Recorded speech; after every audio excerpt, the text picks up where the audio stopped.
Okay, students, good morning. Today we are going to start our next topic, that is determinant. Matrices का topic हम लोगों ने complete कर लिया है. Matrices के टॉपिक के बाद हम लोग बात करते हैं determinant की. Now here is the definition of the determinant. To every square matrix, बेटा यहाँ पे एक वर्ड है square matrix, तो याद रखिएगा मैट्रिक्स हमारे पास किसी भी ऑर्डर की हो सकती है, लेकिन डिटर्मिनेंट सिर्फ और सिर्फ स्क्वायर मैट्रिक्स का पॉसिबल होता है. To every square matrix capital A, we can associate a unique real number. मतलब क्या है कि किसी भी मैट्रिक्स का एक यूनिक रियल नंबर या उसका सॉल्यूशन निकालते हैं तो एक रियल नंबर हमारे पास आता है, जिसको हम लोग कहते हैं determinant of matrix capital A. Generally इसको डिटर्मिनेंट ए लिखा जाता है, या इस तरह से मॉडुलस का साइन लगा के लिखा जाता है, या इस तरह से ट्राइंगल की फॉर्म में, इसको डेल्टा बोलते हैं. डेल्टा की फॉर्म में भी इसका आंसर लिखा जा सकता है. एक बात हमारे पास क्या होता है कि क्योंकि स्क्वायर मैट्रिक्स जो हमारे सिलेबस में हम है वो है 1/1 ऑर्डर, 2/2 ऑर्डर और 3/3 ऑर्डर की.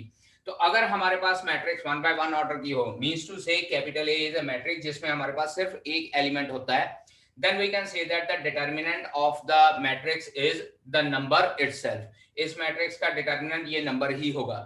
लेकिन अगर हम लोग बात करें ऑर्डर 2/2 मैट्रिक्स की, तो इसका डिटर्मिनेंट हम लोग किस तरह से निकालते हैं. इसका फॉर्मूला होता है कि दोनों एलिमेंट्स को, दोनों डायगोनल एलिमेंट्स को आपस में मल्टीप्लाई कर लेना है. दैट इज ये a11 एलिमेंट a22 एलिमेंट के साथ मल्टीप्लाई होएगा, a21 एलिमेंट a12 एलिमेंट के साथ मल्टीप्लाई होएगा, और बीच में हमारे पास क्या आ जाता है, माइनस का साइन. मींस टू से अगर हम लोग ऐसे मल्टीप्लाई करेंगे तो कोई प्रॉब्लम नहीं, लेकिन जब हम लोग इस तरह से डायगोनल, जो मैंने डॉटेड लाइन ड्रॉ की है, ये डायगोनल अगर हम लोग मल्टीप्लाई करेंगे तो उसके साथ नेगेटिव साइन लगाएंगे. चाहे बाद में हमारे पास क्या है कि यहाँ पे अगर कोई एलिमेंट नेगेटिव होएगा तो बाद में वो साइन प्लस का हो सकता है. अब इसके बाद हमारे पास आता है matrix of order 3/3. Very important. Generally हमारे पास जो डिटर्मिनेंट होते हैं वो मैट्रिक्स ऑफ ऑर्डर 3/3 के क्वेश्चंस के ऊपर बेस्ड आते हैं हमारे पास. ठीक है जी. वैसे तो 2/2 ऑर्डर का भी आ जाता है, बट वो 1 मार्क या 2 मार्क्स में होते हैं. जनरल क्वेश्चन 3 मार्क्स या 5 मार्क्स के क्वेश्चन इसके ऊपर बेस्ड आते हैं 3/3 ऑर्डर के ऊपर. अब इसमें क्या होता है, जो डिटर्मिनेंट होता है 3/3 मैट्रिक्स का, एक बार याद रख लीजिए, it can be found from any row or any column. किसी भी रो और कॉलम के थ्रू फाइंड आउट किया जा सकता है. ठीक है जी, किसी भी रो और कॉलम के थ्रू फाइंड आउट किया जा सकता है. अब यहाँ पे जो ये मैंने फॉर्मूला लिखा हुआ है, ये फर्स्ट रो के अकॉर्डिंगली लिखा हुआ है. चेक कीजिए. सबसे पहले बाहर मेरे पास एलिमेंट क्या है, a11, उसके बाद एलिमेंट है a12 ये वाला, और उसके बाद एलिमेंट है a13 ये वाला. अब होता क्या है कि जब हम लोग 3/3 मैट्रिक्स का ऑर्डर का डिटर्मिनेंट फाइंड आउट करते हैं, तो सबसे पहले एक बात ध्यान रखनी है कि हम लोगों ने इस तरह से साइन लगाने होते हैं, plus minus plus, alternatively plus minus के साइन लगाने होते हैं. अगर हम लोग पहली रो के अकॉर्डिंगली फाइंड आउट कर रहे हैं, तो देखिए यहाँ पे पहला साइन प्लस का है, मैंने प्लस का साइन लगाया हुआ है. दूसरा साइन माइनस का, तो यहाँ सेंटर में मैंने माइनस का साइन लगाया. तीसरा साइन प्लस का है, तो तीसरे के साथ भी मैंने प्लस का साइन लगाया हुआ है. और अगर मैं कहीं दूसरी रो के अकॉर्डिंगली फाइंड आउट करना शुरू करूंगा, तो जो मेरे पास यहाँ पे पहला एलिमेंट होएगा उसके आगे मैं माइनस का साइन लगाऊंगा, दूसरे एलिमेंट के आगे प्लस का साइन, और तीसरे एलिमेंट के आगे माइनस का साइन लगाऊंगा. इस तरह से ये चीज याद रखिएगा कि 3/3 मैट्रिक्स में जब डिटर्मिनेंट फाइंड आउट करते हैं, plus minus plus minus plus minus plus minus, इस तरह से हम लोग अल्टरनेटिवली प्लस या माइनस के साइन लगा के सॉल्व करते हैं. ठीक है जी. अब बात करते हैं कि ये चीज मैंने क्या लिखी हुई है. ये एलिमेंट तो मैंने आपको बता दिए कि जो पहली रो के एलिमेंट है वो लिखे हुए हैं. अब इसके बाद ये एलिमेंट किस तरह से लिखते हैं. अब देखिए, अगर मैं a11 एलिमेंट ले रहा हूं, याद रखना है कि जब 3/3 मैट्रिक्स में हम लोग एलिमेंट कोई भी लेते हैं, a11 एलिमेंट वो पूरी की पूरी रो और पूरे का पूरा कॉलम छोड़ देना. चेक कीजिए, ये पूरी रो छोड़ देनी है और ये पूरे का पूरा कॉलम छोड़ देना. मेरे पास बाकी जो बचता है वो इस तरह से बचता है, ये वाला ये टर्म बचती है. चेक कीजिए, a22 a23 a32 और a33. चेक कीजिए, मैंने यहाँ पे वही कुछ लिखा हुआ है. इसके बाद अगर मैं एलिमेंट दूसरा ले रहा हूं, जो ये मेरे पास a12 एलिमेंट था, चेक कीजिए दूसरे नंबर पे मेरे पास दूसरा एलिमेंट लिखा हुआ है a12. अब मैंने क्या करना है, क्योंकि मैंने ये एलिमेंट लिया है, तो इसके हिसाब से पूरी की पूरी रो, ये पूरी की पूरी रो छोड़ देनी और पूरे का पूरा सेंटर वाला कॉलम छोड़ देना है. ये पूरी रो और ये पूरा कॉलम छोड़ दिया. अब चेक कीजिए मेरे पास एलिमेंट क्या बचते हैं, a21 a23 a31 and a33. तो यहाँ पे मैंने वही एलिमेंट लिखे हैं. चेक कीजिए, A21, A23, A31 and A33। यहाँ पे बेटा 33 आना है। आफ्टर दिस अब हम लोग जब A13 लेते हैं तीसरा एलिमेंट, तो फिर से वही बात, तीसरे एलिमेंट के लिए क्या करना है, तीसरे एलिमेंट का पूरा कॉलम और पूरे की पूरी रो छोड़ देनी है। नाउ सी हियर, अगर मैं पूरी की पूरी रो और पूरे का पूरा कॉलम छोड़ देता हूं, ये पूरी रो छोड़ देंगे, ये कॉलम छोड़ देंगे, तो मेरे पास ये एलिमेंट बचते हैं A21, check here, A21, then A22, A31 and A32। तो मॉरल है कि हम लोगों ने जो भी एलिमेंट लेना है उसके साथ की पूरी रो और पूरा कॉलम छोड़ के बाकी के जो 4 एलिमेंट बचते हैं वो 4 एलिमेंट लिख लेने हैं। अब उसके बाद ये हमारे पास फिर से चेक कीजिए 2x2 मैट्रिक्स वाला काम आ गया है। तो 2x2 में हम लोग क्या करते हैं, क्रॉस मल्टीप्लाई करके माइनस का साइन। तो यहाँ पे भी हम लोग यही करेंगे, इसको मल्टीप्लाई करेंगे इसके साथ और इसको मल्टीप्लाई करेंगे इसके साथ और माइनस का साइन लगा देंगे। Similarly here and to this side also and this side and this side also. तो इट मींस हमारे पास क्या हो जाता है कि जो एलिमेंट आपने लेना है वो पूरे एलिमेंट की पूरी रो आपने छोड़ देनी है और पूरे का पूरा कॉलम छोड़ देना है, एंड आफ्टर दैट जो रिमेनिंग 4 एलिमेंट बचते हैं उनको आप लोगों ने कंसिडर करके फर्दर डिटरमिनेंट की वैल्यू फाइंड आउट करनी है। ठीक है जी। Minors and cofactors, minors and cofactors, ठीक है जी। अब इसमें हमारे पास क्या होता है कि जब हम लोग के पास कोई भी 3x3 मैट्रिक्स ऑर्डर आता है, 3x3 matrix, let us consider this is A11, A12, A13 and A21, A22, A23, then A31, A32 and A33। ये हमारे पास एक 3x3 ऑर्डर की मैट्रिक्स है। तो जितने इसके एलिमेंट होते हैं उतने ही हमारे पास माइनर्स भी होते हैं। माइनर्स को हम लोग डिनोट करते हैं M, कैपिटल M के साथ। M11 मतलब पहले एलिमेंट, पहले रो, पहले एलिमेंट कॉलम का जो एलिमेंट है उसका माइनर। उसके बाद M12, then M13, after that अगली लाइन M21 से स्टार्ट होगी तो M21 लिख लेते हैं, देन M22, उसके बाद M23 and similarly M31, M32 and then M33। हमारे पास सारे जो एलिमेंट्स हैं सभी का माइनर होता है। अब जो माइनर होता है उसको किस तरह से फाइंड आउट करना पुत्र, जैसे मैंने डिटरमिनेंट में अभी बताया, माइनर अगर पहले एलिमेंट का हम लोग फाइंड आउट कर रहे हैं तो ये पूरा कॉलम छोड़ दीजिए और उसके बाद पूरी रो छोड़ दीजिए। देखिए हमारे पास एलिमेंट 4 एलिमेंट बच रहे हैं, तो ये चारों एलिमेंट्स यहाँ पे लिख देने हैं, A22, A23, A32 and A33। और उसके बाद इनको क्रॉस मल्टीप्लाई करके माइनस का साइन लगा के सॉल्व कर लेना, you will get the minor of the first element, that is first row first column. इसी तरह से अगर माइनर M12 की बात करनी है, ये वाला एलिमेंट लेना है हम लोगों ने, ये पूरी रो और पूरा कॉलम छोड़ देना है, it will become A21, A23, A31 and A33। ठीक है जी। अब इसके बाद लेट अस सपोज मैं माइनर A13 की बात कर रहा हूं। माइनर A13 के लिए हम लोगों ने फाइंड आउट करना है बेटा जी। तो आप लोग अपने आप अनम्यूट कीजिए और मुझे बताइए A13 के अकॉर्डिंगली क्या क्या एलिमेंट आएंगे, बोलिए बेटा। A21, A22, A31, A32। Yes, very good. A21, A22, A31 and A32 आ जाएंगे। अब इसी तरह से अगर माइनर में A21 के लिए फाइंड आउट करना चाहूंगा, A21 मेरे पास देखिए दूसरी रो पहला कॉलम है। अब मैं पूरी ये कॉलम और ये पूरे का पूरी रो छोड़ देता हूं, तो मेरे पास एलिमेंट बचते हैं A12, A13, then A32 and after that A33। और इसके बाद फिर हम लोग क्रॉस मल्टीप्लाई वगैरह करके इनके माइनस की वैल्यू फाइंड आउट कर लेते हैं।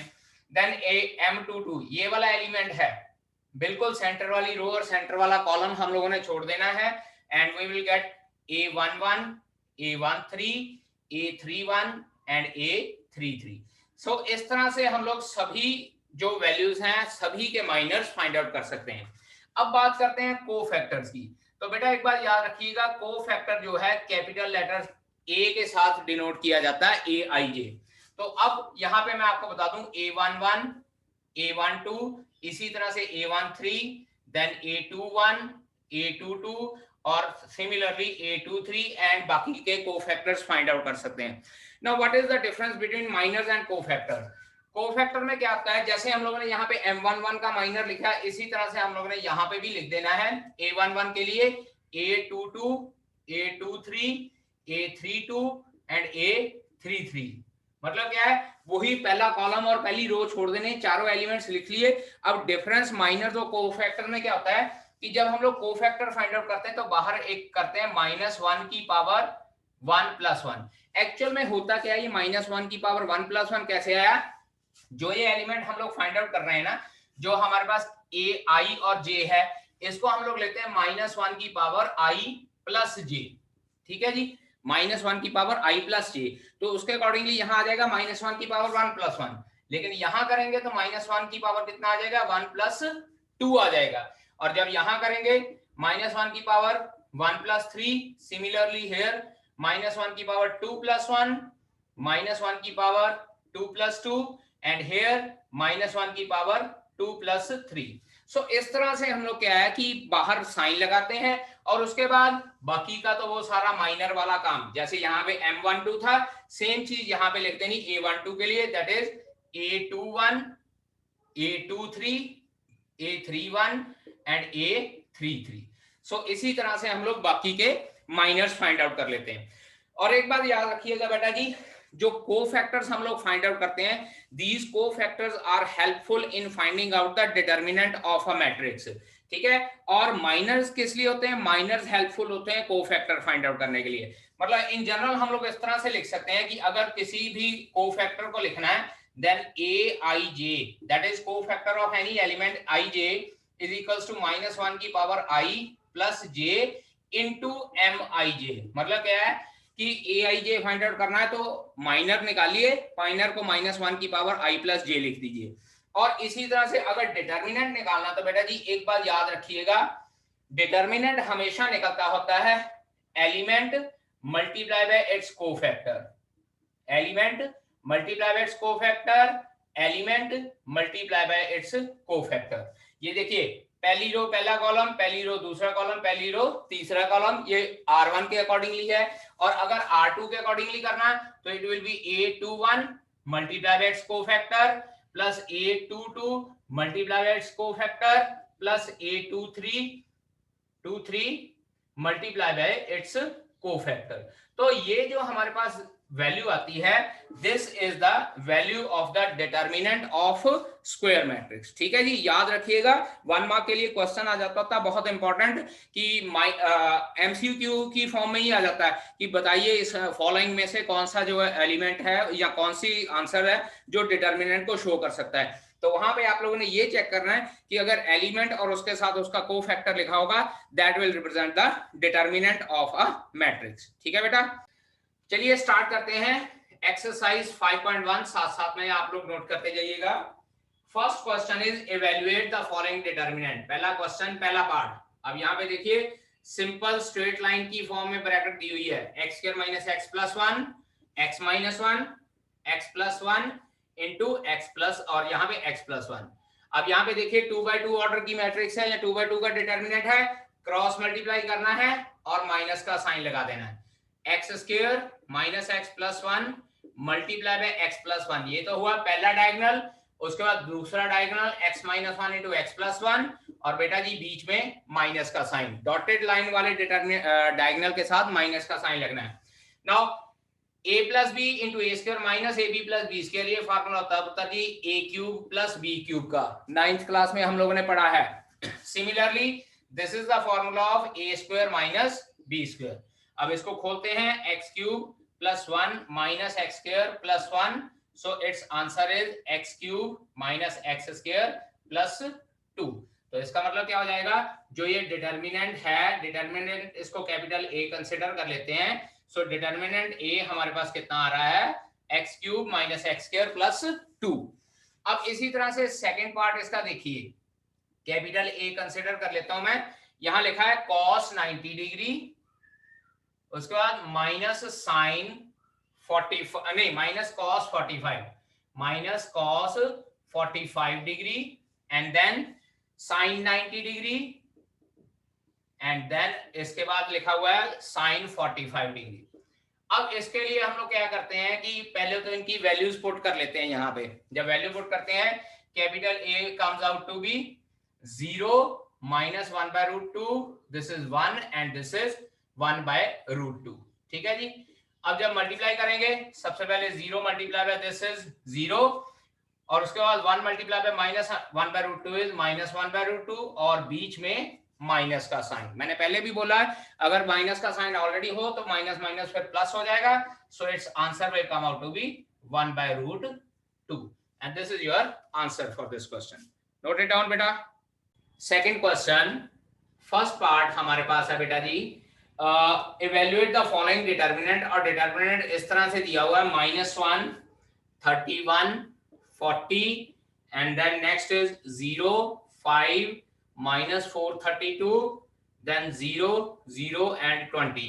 और इसी के साथ मैं सेकंड क्वेश्चन भी साथ में लिख लेता हूं। Second question is 2, 0, 0, -25, 3, 0 and then 71, 64 and after that it is 7। अब बेटा इन दोनों क्वेश्चन में एक चीज ध्यान रखिए, यहाँ पे हमारे पास ना एक डायगोनल एलिमेंट है। यहाँ डायगोनल एलिमेंट के नीचे के सारे एलिमेंट 0 हैं, लेकिन अगर इधर डायगोनल एलिमेंट देखें तो डायगोनल एलिमेंट के ऊपर के सारे एलिमेंट्स 0 हैं। तो एक बात याद रखिएगा, जब भी हमारे पास इस तरह से क्वेश्चन आता है तो यहाँ पे हम लोगों को डिटर्मिनेंट सॉल्व करने की जरूरत नहीं होती। ये डिटर्मिनेंट की प्रॉपर्टी होती है कि अगर डायगोनल के एलिमेंट के नीचे के सारे एलिमेंट 0 हों या डायगोनल एलिमेंट के ऊपर के सारे एलिमेंट्स 0 हों, तो डायरेक्टली आंसर क्या हो जाएगा, सारे डायगोनल एलिमेंट्स को आपस में मल्टीप्लाई कर लेना। सो डिटर्मिनेंट, अगर इसको कैपिटल ए कंसीडर करते हैं तो determinant A will be equals to -1 multiply by 5 multiply by 20, that is -100 is its answer. दूसरे तरीके से सॉल्व करने की जरूरत ही नहीं है। अब इसको अगर बी कंसीडर करते हैं तो चेक कीजिए, डिटर्मिनेंट बी के आ जाएगा 2 3 6, यानी 2 multiply by 3 multiply by 7, answer comes out to be 42। याद रखिएगा, अगर डायगोनल एलिमेंट्स के ऊपर वाले सारे एलिमेंट या नीचे वाले सारे एलिमेंट्स 0 हों तो directly multiply the diagonal elements to find out the determinant. In this question हम लोगों को कैपिटल ए एक डिटर्मिनेंट गिवन है, that is 5, -4 and -4, after that 6, 3, 7 and then -3, 2 and 3। और बेटा यहाँ पे हमको ये कहा गया right the cofactor of the elements A21। A21 element है, इसका कोफैक्टर लिखना है। कोफैक्टर ऑफ A21 इसको लिखेंगे कैपिटल A21। कैपिटल A21 मतलब ये वाला एलिमेंट हो जाएगा सेकंड रो फर्स्ट कॉलम। तो हम लोगों ने क्या करना है, ये पूरा कॉलम ये पूरी रो छोड़ देनी है। 6, -3, 7 and 3, और बेटा जी बाहर क्या -1 की पावर 2 + 1, क्योंकि यहाँ 2 और 1 है इसके नीचे। सो इट विल बिकम -1 की पावर 3, और इसको सॉल्व करते हैं तो 18 -21। चेक कीजिएगा, so it will become minus of 18 - 21। 18 - 21 कितना है, 18 + 21। so its answer will come out to be it will be minus of 39। ठीक है, मेरी करेक्शन हेयर, इट इज -7 लिखा हुआ है। सो -7 के अकॉर्डिंगली यहाँ -7 और ये प्लस का 21 हो जाएगा। सो +21 और ये हमारे पास क्या हो जाएगा -29, 21, और ultimately it will become minus और -3, that is 3 will be the answer for this question. ठीक है जी। अब यहाँ पे कोफैक्टर इसका 3 आ गया। अब इसी तरह से अगर हम लोग सेकंड पार्ट करके देखें, सेकंड पार्ट में हम लोगों को एक डिटर्मिनेंट गिवन है जिसके एलिमेंट हैं 2, 6, 1, then -3, 0 और 5, and after that 5, 4 and -7। ठीक है जी। अब यहाँ पे हम लोगों को कहा हुआ right the value of A32 multiply by A32। A32 मतलब क्या है, एलिमेंट, और कैपिटल A32 मतलब क्या है, इसका कोफैक्टर। तो एलिमेंट पहले देखें, third row second column is 5 multiply by its cofactor. पहले तो लिखेंगे -1 की पावर 3 + 2, और उसके बाद ये हमारे पास है 3, 2, ये पूरा कॉलम और ये पूरी रो छोड़ देनी है, 2, 5, 6 and 4। So this will be 5 multiplied by -1 multiplied by 8 - 30। तो चेक कीजिए बेटा, हमारे पास ये क्या आता है, this is 5 multiply by plus का 22 and our answer will be 110 in this case. ठीक है। Fifth question second part, given that x belongs to i, x belongs to i मतलब क्या है कि x belongs to integer and, और साथ में कहा है 2x 3 minus 1 and x is equals to 3 1 x and 3। अब बेटा जैसे मैट्रिसेस में होता है कि हम लोग कॉरस्पॉन्डिंग एलिमेंट्स को इक्वल करके वेरिएबल की वैल्यू निकाल लेते हैं, यहाँ डिटर्मिनेंट के केस में ऐसा नहीं होता। अब यहाँ पे देखिए डायरेक्ट स्ट्रेट ब्रैकेट्स दी हुई हैं, इसका मतलब ये डिटर्मिनेंट गिवन है। अगर क्लोज ब्रैकेट दी होती तो वो मैट्रिक्स दिया होता, तो वहां पे मैं मैट्रिक्स वाला फॉर्मूला लगा लेता कि कॉरस्पॉन्डिंग एलिमेंट्स इक्वल है, वहां से वेरिएबल की वैल्यू निकल जाएगी। लेकिन क्योंकि ये डिटर्मिनेंट गिवन है तो यहां से हम लोग ऐसे नहीं कह सकते कि x की वैल्यू -1 आ जाएगी। तो यहाँ पे हम लोग को क्या करना पड़ेगा, हम लोग को दोनों साइड पे डिटर्मिनेंट सॉल्व करना पड़ेगा, और सॉल्व करने के बाद दोनों साइड पे उसकी वैल्यू इक्वेट करेंगे। सो यहाँ सॉल्व करते हैं तो it will be 2x square plus 3। Check कीजिए, ये इसके साथ मल्टीप्लाई हुआ माइनस दिस टाइम, इसी तरह से इधर मल्टीप्लाई करते हैं 3 3 9 माइनस x हो जाएगा। इसको इस साइड पे ले आते हैं 2x square plus x minus 6 is equal to 0 आ जाता है हमारे पास। और जब हम लोग इसको मिडिल टर्म स्प्लिट करते हैं, छोटी क्लासेस में हम लोगों ने पढ़ा है क्वाड्रेटिक पॉलिनोमियल या क्वाड्रेटिक इक्वेशन को सॉल्व करना है, तो किस तरह से हम लोग सॉल्व कर सकते हैं।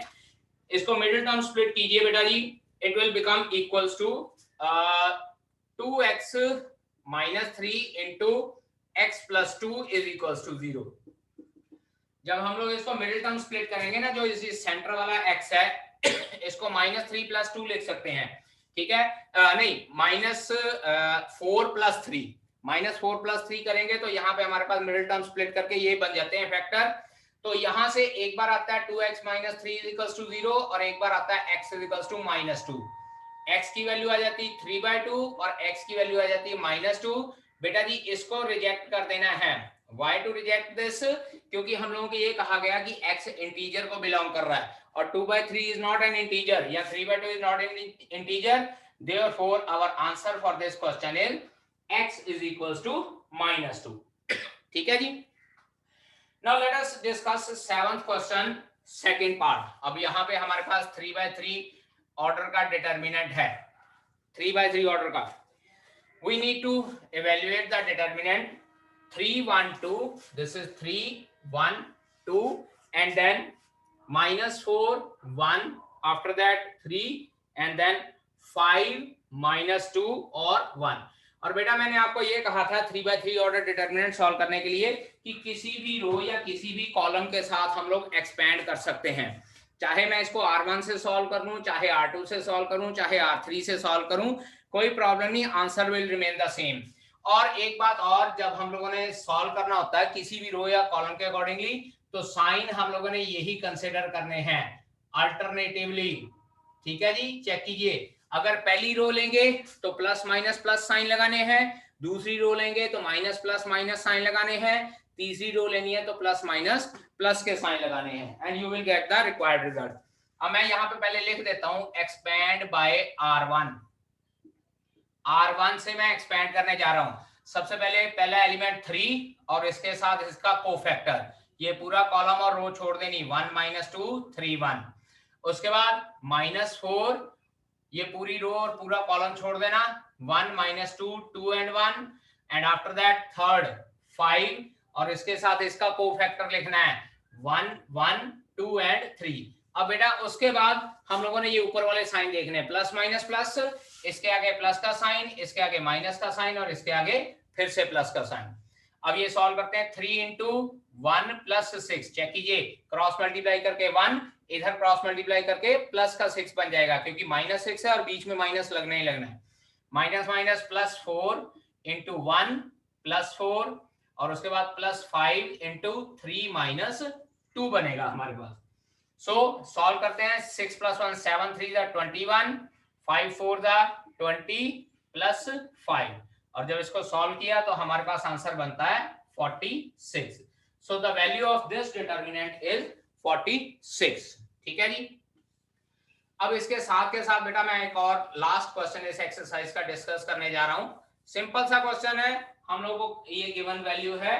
8th question, prove that determinant 1a b, this is minus a 1 c, then minus b minus c and 1, इसको प्रूव करना है बेटा जी 1 plus a square plus B square plus c square के बराबर।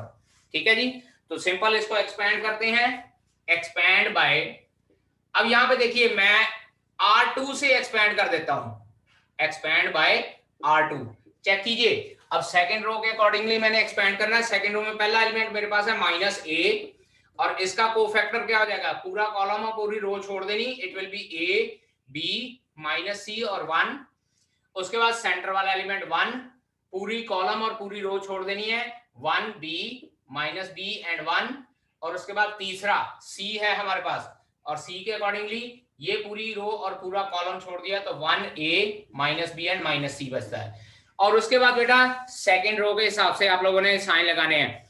साइन कौन कौन से, minus plus and minus. Check कीजिए, ये साइन मैं बाद में डाल रहा हूं। Now this will become equals to plus का a and this is a plus B C. अब यहां पे बात करते हैं plus 1 into 1 plus B square minus C into minus C plus ए बी। ठीक है जी, अब अंदर मल्टीप्लाई करते हैं, ये आ जाता है a square plus A b c plus 1 plus B square plus c square minus a b c, और ये minus a b c plus A b c cancel out हो गया। और चेक कीजिए 1 plus a square plus B square plus c square, and this is equals to right hand side, जो हम लोगों ने प्रूव करना था। ठीक है बेटा,